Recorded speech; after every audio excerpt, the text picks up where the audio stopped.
friends, welcome to Healthy Cooking Channel.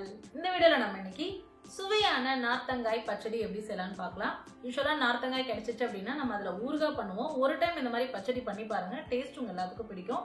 வாங்க எப்படி செய்யலாம்னு பார்க்கலாம். இன்னைக்கு நான் நார்த்தங்காய் பச்சடி செய்யறதுக்கு ஒரு நார்த்தங்காய் எடுத்துர்க்கேன். நல்ல பெரிய சைஸ் நார்த்தங்காய். இத நல்லா வாஷ் பண்ணிட்டு மேலே ஈரத்தெல்லாம் தொடச்சிட்டு இந்த மாதிரி உங்களுக்கு எந்த மாதிரி ஷேப்ல வேணுமோ அந்த மாதிரி கட் பண்ணி எடுத்துக்கோங்க.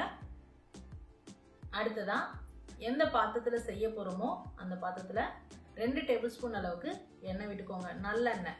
எண்ணெய் சூடானதுக்கு அப்புறமா 1/4 டீஸ்பூன் கடுகு, 1/4 டீஸ்பூன் வெந்தயம், அடுத்ததா காய்ந்த மிளகாய் ஃப்ளேவருக்காக சேர்க்கிறேன். பெருங்காயத்தூள் குட்டி குட்டியா 4 துண்டு சேர்த்திருக்கேன்.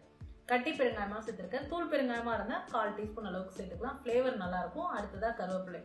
சப்போஸ் உங்களுக்கு பச்சை மிளகாய் ஃப்ளேவர் பிடிக்கும் அப்படின்னா காய்ந்த மிளகாய் கூட பச்சை மிளகாய் சேர்த்துக்கோங்க. சேர்த்துட்டு நம்ம கட் பண்ணி வச்சிருக்கக்கூடிய நார்த்தங்காயை அதில் சேர்த்துட்டு கலந்து விட்டுட்டு 2 நிமிஷம் குக் ஆனதுக்கு அப்புறமா 1/4 டீஸ்பூன் மஞ்சள் தூள், 1 டீஸ்பூன் கல்லுப்பு போட்டு கொஞ்ச நேரம் நல்லா கலந்து விட்டீங்க அப்படின்னா இந்த மாதிரி வெந்து வந்துடும். இதிலே பாதி நார்த்தங்காய் நல்லா வெந்துடும். நார்த்தங்காய் வந்து பாதி அளவு நல்லா குக் ஆயிரும். இந்த ஸ்டேஜில் நம்ம காரம் சேர்க்க போகிறோம். காரத்துக்கு நான் குழம்பு மிளகாய் தூள், சாம்பார் பொடி இருந்தால் சேர்த்துக்கோங்க. நான் 2 டேபிள் ஸ்பூன் சேர்க்குறேன். இல்லாதவங்க தனி மிளகாய் தூள் சேர்த்துக்கலாம்.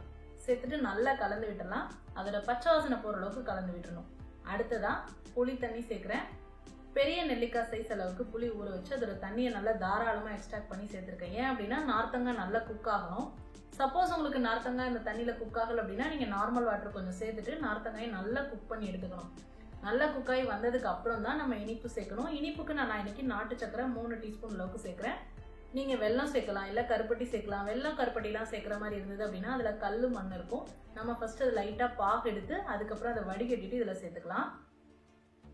இப்போ இது எல்லாத்தையும் சேர்த்து நல்லா கலந்து விட்டுருங்க. இனிப்பும் புளிப்பும் நல்ல சமமாக இருக்கணும். இனிப்பு, புளிப்பு, காரம் இதெல்லாமும் சமமாக இருந்தது அப்படின்னா இந்த ரெசிபிக்கு சூப்பராக இருக்கும். சப்பாத்திக்கு சூப்பரான சைட் டிஷ். அது மட்டும் இல்லை, மோர் சாதம், கஞ்சி சாதம், கூழ் இந்த மாதிரி வெரைட்டிஸ்க்கு எல்லாமே பெஸ்ட் எவர் காம்பினேஷனாக இருக்கும். ட்ரை பண்ணி பார்த்துட்டு உங்களை கமெண்ட் மறக்காமல் சொல்லுங்கள் ஃப்ரெண்ட்ஸ். இது போன்ற ஹெல்தி ரெசிபிஸ்க்கு மறக்காமல் ஹெல்தி குக்கிங் சேனலை சப்ஸ்கிரைப் பண்ணுங்கள். இந்த வீடியோ உங்களுக்கு பிடிச்சிருந்தா லைக் பண்ணுங்கள், ஷேர் பண்ணுங்கள், கமெண்ட் பண்ணுங்கள். தேங்க்ஸ் ஃபார் வாட்சிங்.